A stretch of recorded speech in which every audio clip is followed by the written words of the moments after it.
Have you ever wondered what it would take to completely eliminate plastic from your shopping trips? Well, our next guest isn't just wondering, he is doing it.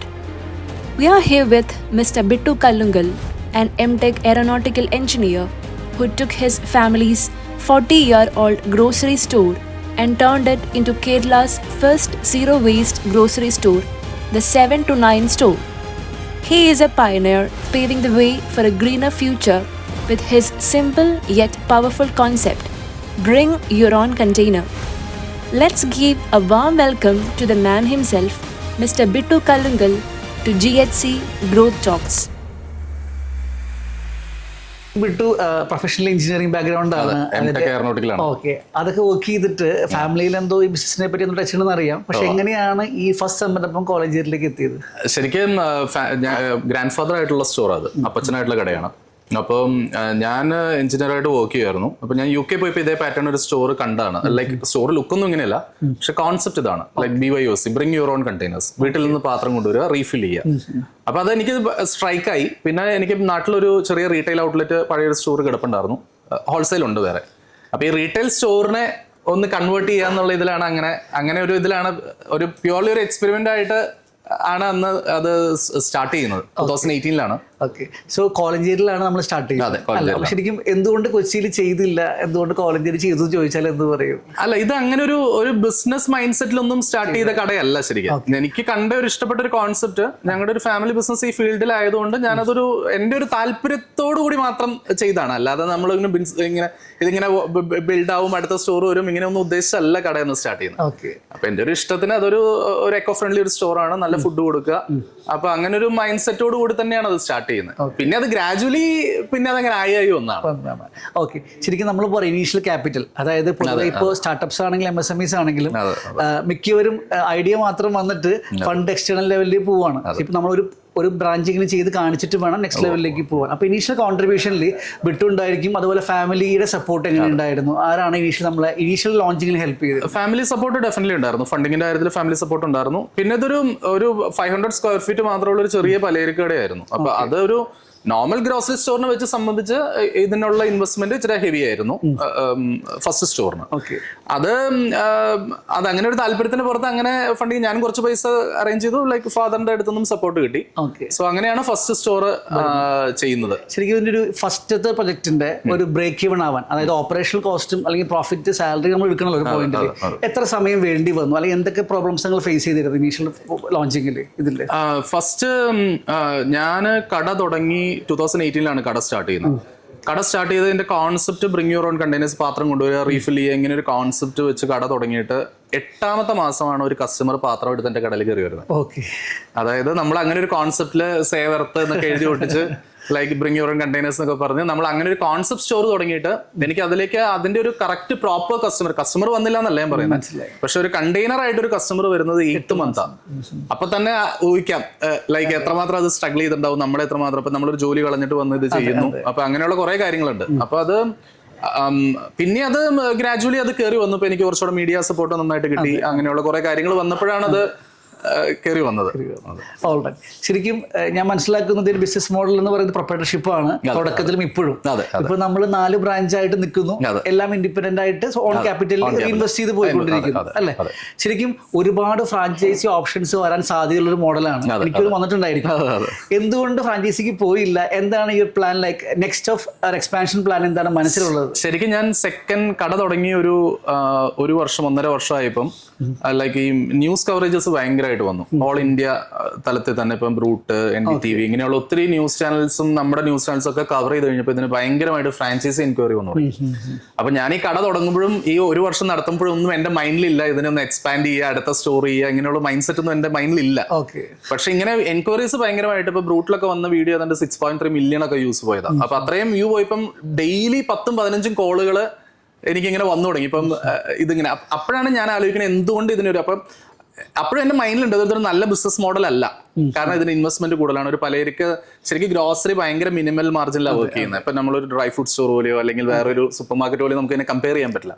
അപ്പൊ വളരെ minimal products, essentials മാത്രമേ ഉള്ളൂ. അതിൽ വളരെ minimal മാർജിനാണ് work ആവുള്ളൂ.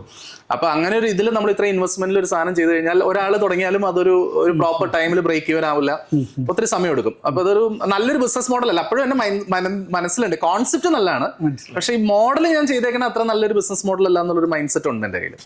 അപ്പോൾ ഇങ്ങനെ enquiries വന്നു തുടങ്ങിയപ്പോഴാണ് ഞാൻ വീണ്ടും ഇതിനെക്കുറിച്ച് ആലോചിച്ച് ഞാൻ ഇതിനെ കുറച്ചുകൂടെ ഒന്ന് എക്കണോമിക്കലാക്കി, കുറച്ചുകൂടെ ഡിസൈൻസ് മാറ്റി.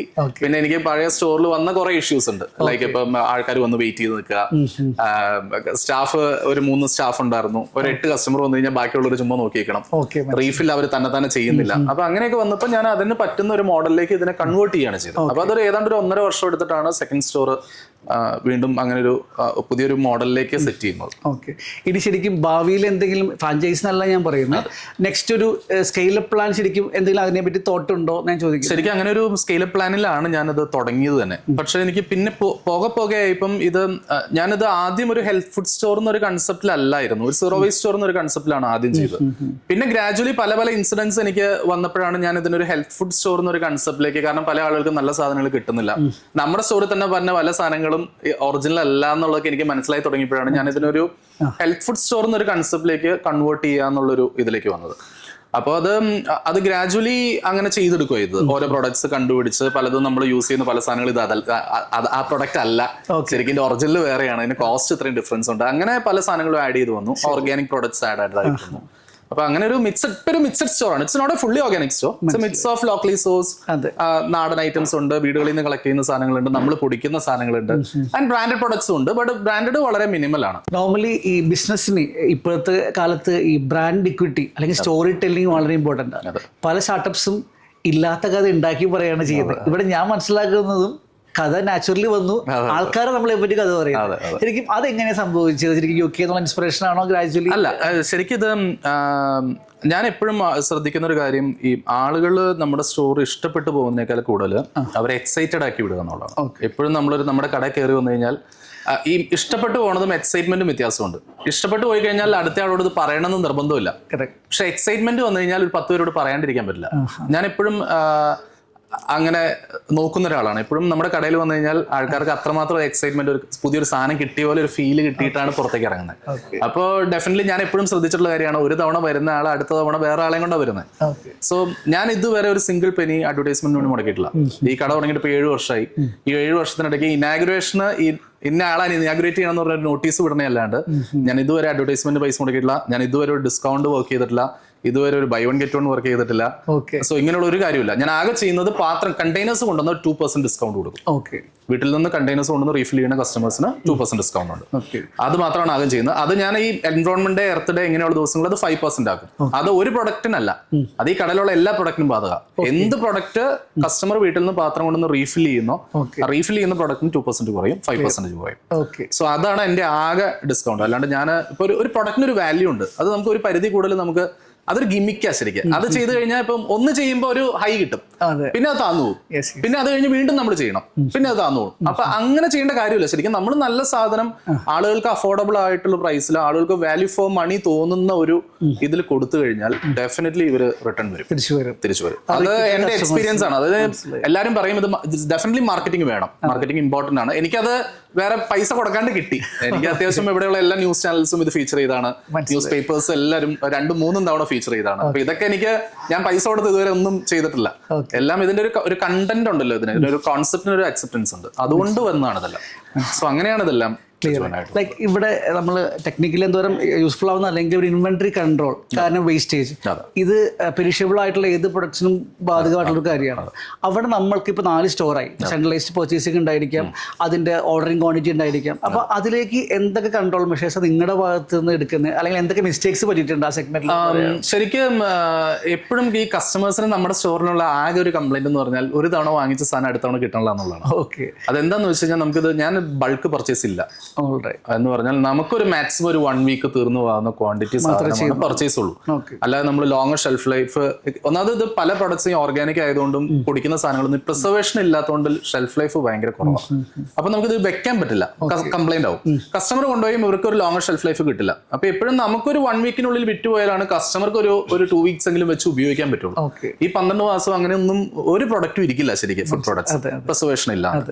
അപ്പൊ അതില്ലാണ്ട് ചെയ്യുന്നതുകൊണ്ട് തന്നെ നമുക്ക് ഒരുപാട് സ്റ്റോക്ക് ചെയ്ത് വെക്കുക അങ്ങനെയുള്ള കാര്യങ്ങളൊന്നും പ്രാക്ടിക്കൽ. അപ്പൊ ഈ സ്റ്റോറിൽ എന്ത് സ്റ്റോക്ക് ഉണ്ടോ അത്രയും സ്റ്റോക്കേ ഉള്ളൂ. അല്ലാതെ നമ്മൾ വേറെ എക്സ്ട്രാ സ്റ്റോക്ക്, വേറെ ഗോഡൌണ് ഒരു പരിപാടിയില്ല. ഇതിലുള്ള ഇതുള്ളൂ. അപ്പൊ നമ്മൾ വളരെ മിനിമൽ, ഇപ്പം പുട്ടുപൊടി ചെയ്യുമ്പോൾ ഒരു 100 കിലോ പുട്ടുപൊടി പൊടിച്ചു കഴിഞ്ഞാൽ ഒരു 4 കടയിലേക്കും ഒരു 20 കിലോ 30 കിലോ വെച്ചാൽ കൊടുത്തു കഴിഞ്ഞാൽ എനിക്ക് മാക്സിമം ഒരു 2 ഡേയ്സിലേക്കേ പുട്ടുപൊടി ഉള്ളൂ. ഈ 2 ദിവസത്തേക്ക് തീർന്നുകൊണ്ട് ഒരു സാധനത്തിൽ നമുക്ക് പ്രിസർവേഷൻ വേണ്ട.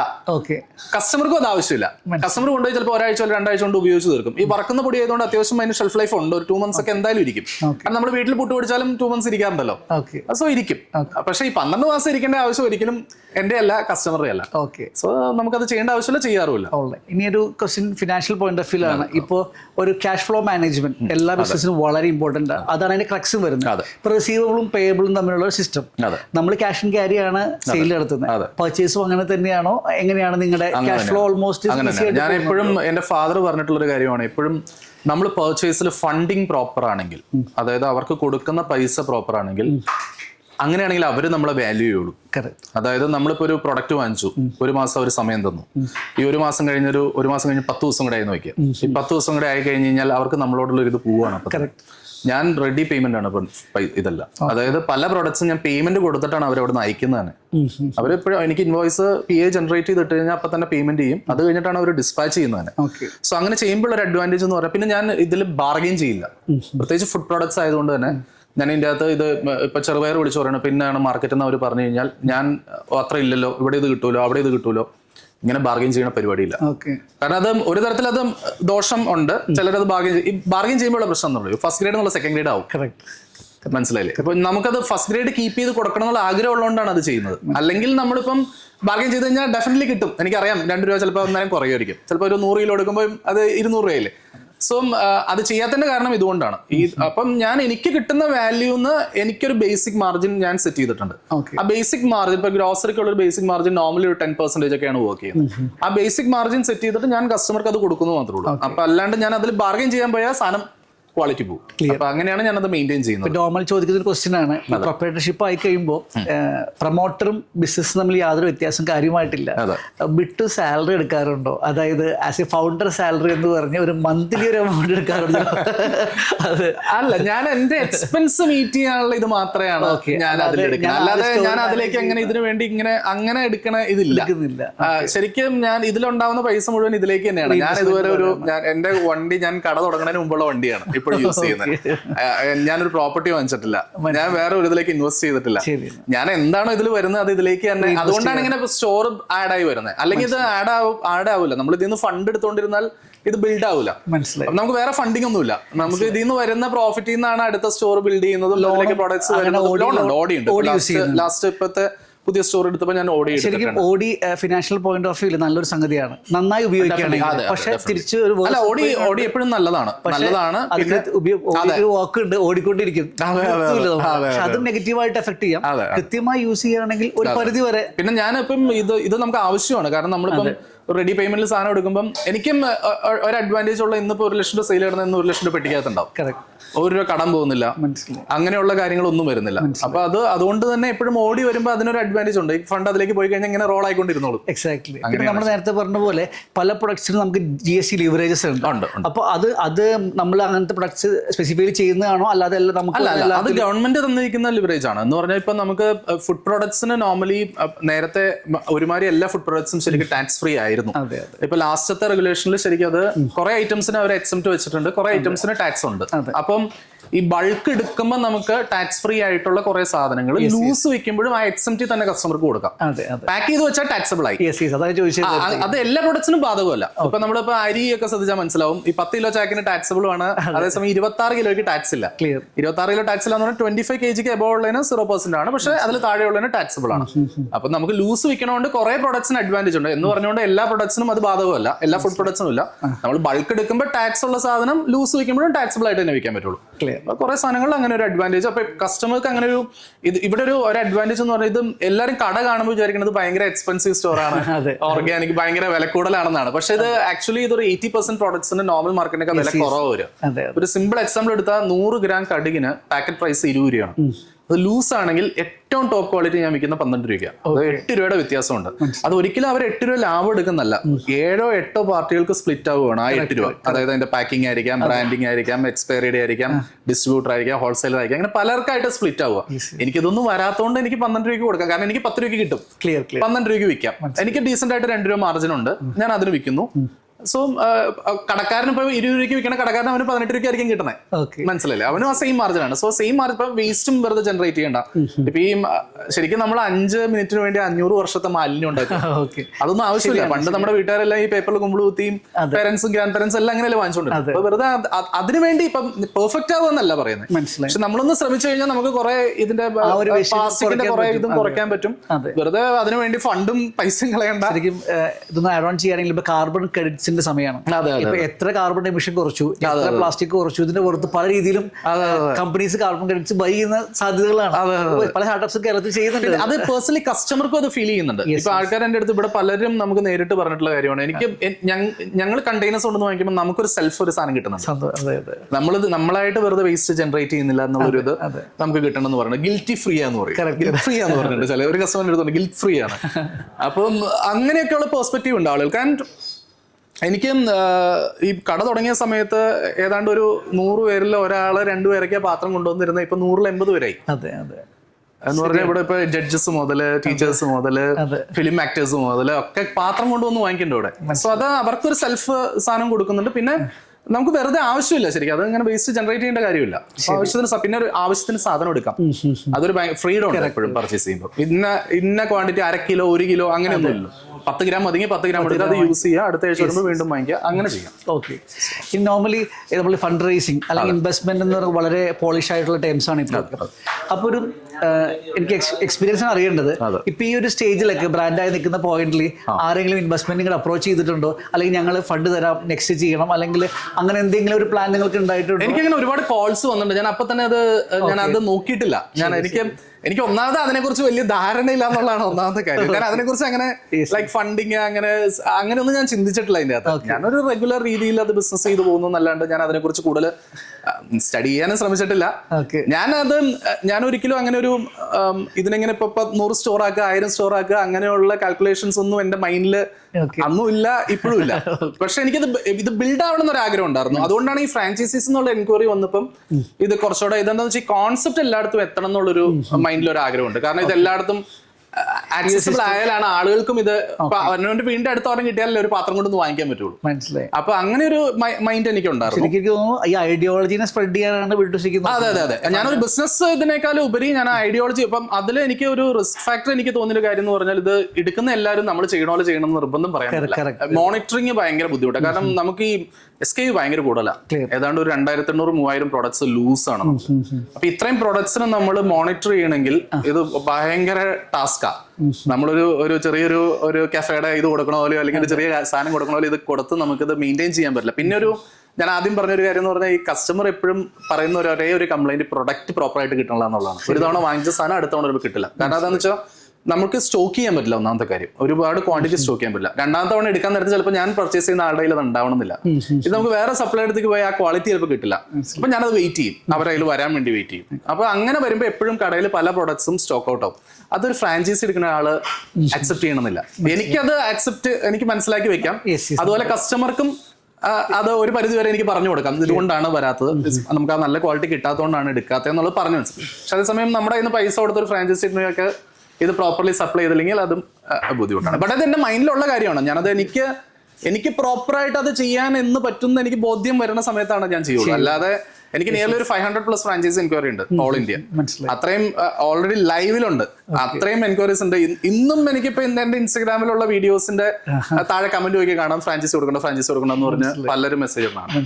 കാരണം അത് നമുക്കത് എനിക്ക് ഗ്രോത്ത് വന്നെങ്കിൽ ഡെഫിനറ്റ്ലി ആ ഒരു ഇതിലേക്ക് പോകണം. കാരണം അത് സ്പ്രെഡ് ചെയ്യണമെങ്കിൽ എപ്പോഴും അത് ചെയ്യണം.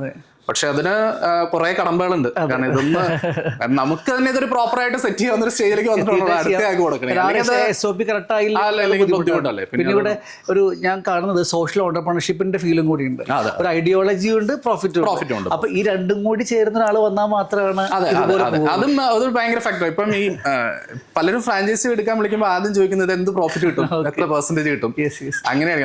അത് വെച്ച് നമുക്കിത് ഇത് ചെയ്യാൻ പറ്റില്ല. ഇപ്പം നമുക്ക് പ്രോഫിറ്റബിലിറ്റി കൂട്ടണമെങ്കിൽ അത് പല സാധനങ്ങളും ആഡ് ചെയ്യാം. മനസ്സിലായി. ഇതിൽ തന്നെ ഇപ്പൊ എനിക്ക് ഇത്രയും കസ്റ്റമർ വർക്കിംഗ്സ് ഉണ്ട്. ഇപ്പൊ എനിക്ക് തൃപ്പൂണിത്തുറ സ്റ്റോറിൽ ഏതാണ്ട് 360+ കസ്റ്റമർ വർക്കിംഗ്സ് ഉണ്ട്. ഇവിടെ 200+ ഉണ്ട്. തൊടുപുഴയും ഏതാണ്ട് 200+ ഉണ്ട്. കോലഞ്ചേരിയിൽ ഒരു 150+ ഉണ്ട്. സോ ഇത്രയും വാക്കിങ്സ് നടക്കുന്ന ഒരു കടയിൽ ലൈക്ക് പ്രൊഡക്ട്സ് വേറെ ആഡ് ചെയ്ത് ഞാൻ കയറും, എനിക്കറിയാതെ. പക്ഷെ ഞാൻ അതിലൊരു സ്റ്റിക്ക് ഓൺ ചെയ്താ ചെയ്യുന്നത്. കാരണം എനിക്ക് പല പ്രൊഡക്ട്സും ആഡ് ചെയ്യാൻ പറ്റില്ല ഈ പാക്കേജിംഗ് ഇഷ്യൂ കാരണം. എനിക്കൊരു സസ്റ്റൈനബിൾ പാക്കേജിംഗ് ഉള്ള സാധനങ്ങളാണ്, മാക്സിമം അൺപാക്കേജ്ഡ് ആണ് ഞാൻ കൊടുക്കുന്നത്. പിന്നെ പല പ്രൊഡക്ട്സുകളും നമുക്ക് നല്ല സാധനങ്ങളാണ്, പക്ഷേ ഈ പാക്കേജിങ് ഇഷ്യൂ ആയതുകൊണ്ട് വെക്കാൻ പറ്റാത്ത കുറെ സാധനങ്ങൾ. അപ്പൊ നമ്മൾ അതിൽ സ്റ്റിക്ക് ഓൺ ചെയ്താണ് ഫുള്ള് പോകുന്നത്. മനസ്സിലായി. ഫൈനലി ആക്ച്വലി ഞാനൊരു 7-9 കസ്റ്റമറാണ് ലാസ്റ്റ് 2 years. എന്റെ വൈഫാണ് ഇവിടെ കൊണ്ടുവന്നത്. എനിക്ക് വൈഫിന് മുമ്പ് എന്റെ അമ്മ നാട്ടിൽ വീഡിയോ കണ്ടിട്ടാണ് തൃപ്പൂണിത്തുറ നിങ്ങളുടെ ഫ്ലാറ്റിനടുത്ത് അങ്ങനെ പരിചയപ്പെടുന്നത്. ശരിക്കും ഞാനിൽ കണ്ട ഒരു പോസിറ്റീവ് ഒരു കൺവീനിയൻസ് എന്ന് വെച്ചാൽ ഞാൻ വളരെ മടിയുള്ള ഒരാളാണ്. ഞാൻ സ്വിഗ്ഗി സൊമാറ്റോ ചെയ്യുന്ന ഒരാളാണ്. പക്ഷെ ഇവിടെ നമുക്ക് ഇഷ്ടമുള്ളത് വാങ്ങിക്കാൻ പറ്റും. നമുക്ക് ഓർഗാനിക് ഏതാണ് വിഷമുള്ളത് ഏതാണെന്ന് കൃത്യമായി ഐഡന്റിഫൈ ചെയ്യാൻ പറ്റും. കാരണം ഇവിടെ ഓർഗാനിക് മാത്രമല്ല, ആ ഒരു എഡ്യൂക്കേറ്റ് ചെയ്യുന്നുണ്ട്. ആ കുട്ടികളും അതുപോലെ നമുക്ക് പറഞ്ഞു തരുന്നുണ്ട്. അത് ശരിക്കും പറഞ്ഞ പ്രിവിലേജ് ആണ്. നമുക്ക് വേണ്ട ഒരു ആഹാരം അത് അഫോർഡബിൾ ആണെങ്കിൽ അങ്ങനെ, അല്ലെങ്കിൽ ഏത് മോഡിൽ നമുക്ക് ചൂസ് ചെയ്യാനായിട്ടുള്ള ഓപ്ഷൻ നമുക്ക്. അത് ഞാൻ രണ്ടും കീപ്പ് ചെയ്യുന്നതിന്റെ ഒരു കാരണം എന്ന് പറഞ്ഞാൽ ഒന്നാമത് കോസ്റ്റിന്റെ ഒരു പ്രശ്നമുണ്ട്. ചില സാധനങ്ങൾ ഇപ്പം ഒരു എക്സാമ്പിൾ പറഞ്ഞ ഇപ്പം ശർക്കര എടുക്കുക. ഈ ശർക്കര നമുക്ക് നോർമലി മാർക്കറ്റിൽ വരുന്ന നല്ലൊരു പെർസെന്റേജിലും ഈ കളർ ആഡഡാ. അത് എന്റെ സ്റ്റോറിൽ നിന്ന് എടുത്ത ഒരു സാമ്പിളിൽ തന്നെ കളർ ആഡഡ് ആയിരുന്നു. അപ്പം ഞാൻ അന്ന് കട തുടങ്ങും ആ സമയത്ത് ഈ സാധാ ശർക്കര മാത്രമേ ചെയ്യുന്നുള്ളൂ. അപ്പൊ ഇങ്ങനെ ഇപ്പൊ ഞാനിത് ഇത്രയും ആഗ്രഹിച്ച ഒരു സാധനം ചെയ്തിട്ടും എന്റെ സ്റ്റോറിൽ നിന്ന് ഒരു സാധനം വന്നപ്പോ ഇങ്ങനെ വന്നല്ലോ എന്നൊരു ബുദ്ധിമുട്ട് എനിക്ക് പേഴ്സണലി. അപ്പൊ ഞാൻ പേഴ്സണലി പോയി ഞാൻ വേറെ സപ്ലയർ കണ്ടുപിടിച്ച് മറ്റെന്ന് പറഞ്ഞാൽ നമ്മളൊരു കടയിൽ നിന്ന് പർച്ചേസ് ചെയ്യാം. മനസ്സിലായി. ഒരു സപ്ലൈ നമുക്ക് ബൾക്ക് എടുക്കാൻ പറ്റില്ല. ഇപ്പൊ ഒരു ചാക്ക് അല്ലെങ്കിൽ 2 ചാക്കൊക്കെയാണ് നമുക്ക് ഒരു കടയുള്ളൂ, അതിൽ നിന്നാണ് പർച്ചേസ് ചെയ്യുക. അപ്പൊ നമ്മളൊരു കടയിൽ നിന്ന് അതിന്റെ GST പർച്ചേസ് ചെയ്യുന്ന അല്ലാണ്ട് നമുക്ക് വേറെ ഓപ്ഷൻ ഇല്ല. അപ്പൊ പിന്നെ ഞാൻ അതിനുവേണ്ടി ശ്രമിച്ചു തുടങ്ങി. അതുപോലെ തന്നെ ഈ അങ്ങനെ കണ്ടുപിടിച്ചാണ് ഞാൻ ഈ മറയൂരിന്റെ തന്നെ എക്സ്പോർട്ട് ക്വാളിറ്റി ജാഗറിംഗ് ആഡ് ചെയ്ത് വെക്കുന്നത്. അപ്പൊ അങ്ങനെ വരുമ്പോൾ കോസ്റ്റ് കൂടുതല, മറ്റേന്റെ ഡബിൾ കോസ്റ്റ് ആണ് എക്സ്പോർട്ട് ക്വാളിറ്റിക്ക് വരുമ്പോൾ. ഷെൽഫ് ലൈഫ് ഭയങ്കര കുറവാണ്. ഇത് നന്നായിട്ട് ഇരുന്നുള്ളൂ, പൂക്കൊന്നുമില്ല. ഇതാണെങ്കിൽ പറഞ്ഞുതരണം. അപ്പൊ ഞാൻ കസ്റ്റമർ അടുത്ത് പറഞ്ഞുവിടും ഇതാണ് എന്റെ വ്യത്യാസം, ഇതാണ് ഇത് വെച്ചിലിങ്ങളുടെ പ്രശ്നം എന്താണെന്ന് പറയും. ഇതിന് ഭയങ്കര വില കൂടുതലാന്ന് പറയാം. ഇപ്പൊ ഒരു 120 രൂപയ്ക്കൊക്കെ ശർക്കര ഞാൻ വിൽക്കുമ്പോൾ ആൾക്കാർ പറയും അയ്യോ ശർക്കര അവിടെ 60-70 രൂപയ്ക്ക് കിട്ടുന്ന സാധനം 120 രൂപയ്ക്ക് ആകുമ്പോൾ വിൽക്കണം, ഭയങ്കര വില കൂടുതലാന്ന് പറയും. അതുകൊണ്ട് ഞാൻ രണ്ടും വെച്ചിട്ടുണ്ട്. ആൾക്കാരുടെ അടുത്ത് കറക്റ്റ് ആയിട്ട് പറഞ്ഞു കൊടുക്കും ഇതാണ് സാധനം, ഇതാണ് വ്യത്യാസം. ഉണ്ടാവാതിരിക്കും, എനിക്ക് അറിയില്ല, ഈ നോർമൽ മാർക്കറ്റ് തന്നെ അറിയില്ല. ഇതെനിക്ക് പേഴ്സണലി ഇത് ഉണ്ടാക്കുന്ന ആരാന്നറിയാം, ഞാൻ അവിടെ പോയി കണ്ടിട്ടുള്ളതാണ്. എങ്ങനെയാണ് അവർ പ്രൊഡ്യൂസ് ചെയ്യുന്നത് എല്ലാം അറിയാം. 5 times ഫിൽറ്റേർഡ് ആണ്. ഇന്നതാന്ന് കൃത്യമായിട്ട് നമുക്ക് പറഞ്ഞു കൊടുക്കാൻ പറ്റും. മറ്റേത് നമുക്കത് അറിയാൻ പറ്റില്ല. അപ്പം അങ്ങനെ ഓരോ പ്രൊഡക്ട്സിനും ഉണ്ട്. ഇപ്പൊ ഈ പനങ്കൽക്കണ്ടം ശരിക്കും ഞാൻ എന്റെ കട തുടങ്ങിയ സമയത്ത് ഇപ്പൊ നോർമലി മാർക്കറ്റിൽ കിട്ടുന്ന പനങ്കൽക്കണ്ടാണ് വിറ്റുകൊണ്ടിരുന്നത്. അപ്പം ഈ മെഡിക്കൽ കോളേജിൽ ഒരു ഡോക്ടർ വന്നപ്പോഴാണ് എന്റെ അടുത്ത് പറയുന്നത്, എന്റെ അടുത്ത് ചോദിച്ചു പനങ്കൽക്കണ്ടം. അപ്പൊ ഞാൻ എടുത്തു കൊടുത്തു പനങ്കൽക്കണ്ടം. അപ്പൊ എന്നാ വില എന്ന് ചോദിച്ചു. അപ്പൊ 100 gram 10 രൂപ, അപ്പൊ കിലോ 100 രൂപ. അപ്പൊ പുള്ളിക്കാരിയാണ് പറഞ്ഞത് എന്റെ അടുത്ത്, മോനെ ഈ വിലക്കൊന്നും ശരിക്കും പനങ്കൽക്കണ്ടം കിട്ടില്ല. പുള്ളിക്കാരി കന്യാകുമാരിക്കാരിയാണ്. അപ്പൊ നിങ്ങൾ തമിഴ്നാട്ടിൽ നല്ല സപ്ലയർ ഉണ്ടെങ്കിൽ നല്ല സോഴ്സസ് ഉണ്ടെങ്കിൽ അന്വേഷിച്ചു നോക്ക് എന്ന് അന്വേഷിച്ചു കഴിഞ്ഞപ്പോഴാണ് ഞാനിത് അന്നേരം എന്റെ ഇതെന്താ പറയോ, ഞാൻ എന്റെ മോക്ക് ഈ സാധനം കൊടുത്തോണ്ടിരിക്കുക. മനസ്സിലായില്ലേ? അപ്പൊ നമ്മള് പേഴ്സണലി നമ്മുടെ കട, എന്റെ ഫാദർ 45 വർഷമായിട്ട് പലർക്കും നടത്തുന്നതും ഈ സാധനമാണ് വിൽക്കുന്നത്. എന്റെ അപ്പയ്ക്ക് അറിയാൻ പാടില്ല ഇത് ഏതാ ഒറിജിനൽ നിന്ന്. പിന്നെ ഒരു സാധാരണക്കാരൻ എങ്ങനെ അറിയണം ഇങ്ങനെ? അപ്പം എന്റെ പേഴ്സണലി ഇതെന്ന് പറഞ്ഞാൽ നമ്മള് തന്നെ ഇത് ചെയ്തോണ്ടിരിക്കുകയാണ്, നമ്മൾ വിൽക്കുകയും ചെയ്യുകയാണ്. എന്റെ മോക്ക് ഇത് തന്നെ ഞാൻ 6 മാസമുള്ള കൊച്ചിന് ഇത് കൊടുത്തോണ്ടിരിക്കുക. അപ്പൊ അങ്ങനെ അന്വേഷിച്ച് കഴിഞ്ഞപ്പോഴാണ് ഇതിന് ഇത്രയും ഒരു 10-700 രൂപ അടുത്ത് കിലോ കോസ്റ്റ് അവിടെ ഉണ്ടെന്നും ഇതാണ് ഒറിജിനൽ എന്നും മനസ്സിലാവണേ. സോ ഇങ്ങനെയാണ്. അപ്പോഴാണ് എനിക്കിത് ഒരു ഹെൽത്ത് ഫുഡ് സ്റ്റോർ എന്നൊരു കൺസെപ്റ്റിലേക്ക് പയ്യെ ഞാൻ അതിനെ കൺവേർട്ട് ചെയ്ത് കൊണ്ടുവന്നത് എങ്ങനെയാണ്. അത് പിന്നെ ഗ്രാജുവലി പിന്നെയുള്ള ഒരു 3-4 വർഷം കൊണ്ടാണ് പല പ്രൊഡക്ട്സുകൾ ആഡായി അങ്ങനെ ഇപ്പൊ ഒന്നിങ്ങനെ നിൽക്കുന്നത്. ഇപ്പൊ 4 സ്റ്റോറായി. നെക്സ്റ്റ് 5 years ഇപ്പൊ ഞാൻ ഭയങ്കരമായിട്ട് വിഷയം ചോദിക്കുകയല്ല, എനിക്ക് 4 സ്റ്റോർ മെയിൻറ്റെയിൻ ചെയ്യണമെന്നാണോ അല്ലെങ്കിൽ വേറൊരു സ്കെയിലബിൾ മോഡലിലേക്ക് ആക്കണമെന്നാണോ, അതോ എന്താണ് ആഫ്റ്റർ 5 years 7 to 9 വിട്ടൊരു വിഷൻ എന്താ? അങ്ങനെ 5 year ഒന്നും ചിന്തിച്ചിട്ടില്ല. എങ്കിലും ലൈക്ക് എപ്പോഴും ഇത് ഗ്രോ ചെയ്യണം എന്നുള്ള ഇത് എനിക്ക് എപ്പോഴും ഉണ്ട്. എനിക്കത് അല്ലെങ്കിൽ ഞാൻ ഫസ്റ്റ് സ്റ്റോറിൽ ഇരുന്നേനെ. ഇതെപ്പോഴും എല്ലാ ഏരിയകളിലേക്ക് ഇത് സ്പ്രെഡ് ആവണമെന്നുണ്ട്. പക്ഷെ ഇത് ഞാൻ പിന്നെ എറണാകുളത്താണല്ലോ ഇപ്പൊ 3 സ്റ്റോർ, കോലഞ്ചേരിയും തൃപ്പൂണിത്തുറയും പനമ്പള്ളി നഗറുമാണ് 3 സ്റ്റോർ. കാക്കനാടാണ് അടുത്ത സ്റ്റോർ നോക്കിക്കൊണ്ടിരുന്നത്. അപ്പൊ കാക്കനാട് ഞാൻ നോക്കുമ്പോൾ ഉള്ള ഒരു പ്രശ്നം ഞാൻ ഫേസ് ചെയ്യുന്ന പറഞ്ഞാൽ ഹൈ റെന്റ് ആയി. അപ്പൊ നമുക്ക് എന്റെ അടുത്തുള്ള എന്റെ സ്റ്റോറിലെ ഐറ്റംസ് പറഞ്ഞാൽ പ്യുവർ എസെൻഷ്യൽസ് ആ. ഇതിൽ നിന്ന് നമുക്കൊരു വർക്ക് ചെയ്യാവുന്ന ഒരു പ്രോഫിറ്റ്, ഒരു മാർജിൻ ഉണ്ട്. അത് വെച്ച് അത് വിട്ട് റെന്റ് പോയി കഴിഞ്ഞാൽ എനിക്ക് ഏരിയ വേണം. നിയർലി ഒരു 1500 സ്ക്വയർ ഫീറ്റ് ഉണ്ടെങ്കിലാണ് ഇത് പ്രോപ്പർലി നമുക്ക് ഇങ്ങനെ സെറ്റ് ചെയ്യാൻ പറ്റുള്ളൂ, ആൾക്കാർക്ക് ഈസി ആയിട്ട് നടന്ന് ഫിൽ ചെയ്യാവുന്ന രീതിയിൽ. അപ്പം നമുക്ക് റെന്റ് ഭയങ്കര ഹൈ ആവുന്നു, അപ്പൊ അത് വർക്ക് ആവില്ല. അതുകൊണ്ടാണ് ഞാൻ തൊടുപുഴ ചൂസ് ചെയ്യുന്നത്. അപ്പൊ എന്റെ അടുത്ത് പലരും പറഞ്ഞു ഇങ്ങനെ എറണാകുളത്ത് മറ്റും നിൽക്കാണ്ട് ഓരോ ഡിസ്ട്രിക്റ്റ് ആയിട്ട്. അപ്പൊ ഞാൻ നോക്കിയപ്പോഴാണ് ഇടുക്കി എനിക്കും ആക്സസിബിൾ ആണ്. അപ്പൊ അങ്ങനെയാണ് ചെയ്തത്. അപ്പൊ ഇനിയിപ്പോ കോട്ടയം അങ്ങനെ നമുക്ക് ബിൽഡ് ചെയ്യാമെന്നുള്ളൊരു ഇതിലാണ് ഇരിക്കുന്നത്. പിന്നെ ഇനിയിപ്പം ഇത്രയും സമയം വേണ്ട ഇനിയൊരു സ്റ്റോർ ചെയ്യാൻ ചിലപ്പോൾ, കാരണം ഇച്ചിരി ഫാസ്റ്റ് ആവും. കാരണം 4 സ്റ്റോറായി. അപ്പൊ അങ്ങനെ കുറച്ചുകൂടെ ഫാസ്റ്റ് ആയിട്ട് എങ്കിലും ചോദിക്കുകയാണ്, നാളെ ഈ ഐഡിയോളജിയുമായി ബന്ധപ്പെട്ട് ഒരു ഇൻവെസ്റ്റർ വന്നാൽ, അതായത് ഒരു എഡിറ്റി ഒക്കെ വന്ന് ഞങ്ങളും സപ്പോർട്ട് ചെയ്യാമെന്ന് നല്ല ആൾക്കാർ വന്നാൽ കൺസിഡർ ചെയ്യും? അതോ? ഡെഫിനറ്റ്ലി ചെയ്യാം. എനിക്ക് അതിന്റെ കൂടുതൽ ഫോർമാലിറ്റീസ് എനിക്ക് ഇപ്പോഴും അറിയില്ല. സത്യം പറഞ്ഞാൽ എനിക്ക് ഇപ്പോഴും അതിനെ കുറിച്ച് വലിയ ധാരണയില്ല. ഞാൻ അതിനെ കുറിച്ച് ചിന്തിച്ചിട്ടില്ല, സ്റ്റഡി ചെയ്തിട്ടില്ല. ഇതെന്താ ഒരു ബിസിനസ് പെർസ്പെക്റ്റീവിൽ ആവരുതെന്നുള്ളൊരു ഇതുണ്ട് എനിക്ക്. അതായത് നമ്മൾ ഇതിനൊരു ബിസിനസ്സിന് എപ്പോഴും പ്രോഫിറ്റ് വേണം. പ്രോഫിറ്റ് അൾട്ടിമേറ്റ് ആണ്. പ്രോഫിറ്റ് ഇല്ലാണ്ട് ഒരു ബിസിനസ്സും റൺ ആവില്ല. പക്ഷേ അതിന്റെ കൂടെ ഞാൻ ഇതിൽ കീപ്പ് ചെയ്യുന്ന കുറെ ബേസിക് കാര്യങ്ങളുണ്ട്. ഈ സാധനം പ്രോപ്പറായിട്ട് അക്സെപ്റ്റ് ചെയ്യുന്നവരാണെങ്കിൽ എനിക്ക് കുഴപ്പമൊന്നുമില്ല. പക്ഷെ പലരും വരുന്നവർ അങ്ങനെയല്ല. എന്നെ വിളിക്കുന്ന പലരും ഫസ്റ്റ് ചോദിക്കുന്നത് എനിക്ക് എത്ര % മാർജിൻ കിട്ടുന്നത്. അപ്പൊ ഞാൻ ഞാൻ ഇപ്പം 7 വർഷമായി കട തുടങ്ങിയിട്ട് ഏതാണ്ട് ഇപ്പം 50-52 ലക്ഷം പീസ് ഓഫ് പ്ലാസ്റ്റിക് ഞാൻ സേവ് ചെയ്തിട്ടുണ്ട് 7 കടയിൽ നിന്ന് പുറത്തേക്ക് പോകാതെ. അപ്പം എനിക്ക് അതിലൊരു പേഴ്സണൽ ഇത് കിട്ടുന്നുണ്ട്. അതായത് നമ്മളിപ്പോ ബാക്കി എല്ലാം ചെയ്യുന്നതിനേക്കാളും ഉപരി, പ്രോഫിറ്റ് വരുന്നതിനേക്കാളും ഉപരി ഞാൻ കൊടുക്കുന്ന സാധനം നല്ലതാണെന്നും ഞാനത് പ്രകൃതിക്ക് ദോഷമില്ലാത്ത രീതിയിൽ ചെയ്യുന്നു എന്നുള്ളൊരു ഇത് എനിക്ക് പേഴ്സണലി ഉണ്ട്. അതിൽ ഞാൻ ഹാപ്പിയാണ്. ആൻഡ് ഇത് ബിൽഡ് ആവണമെന്ന് ഭയങ്കരമായിട്ട് ആഗ്രഹമുണ്ട് എനിക്ക്.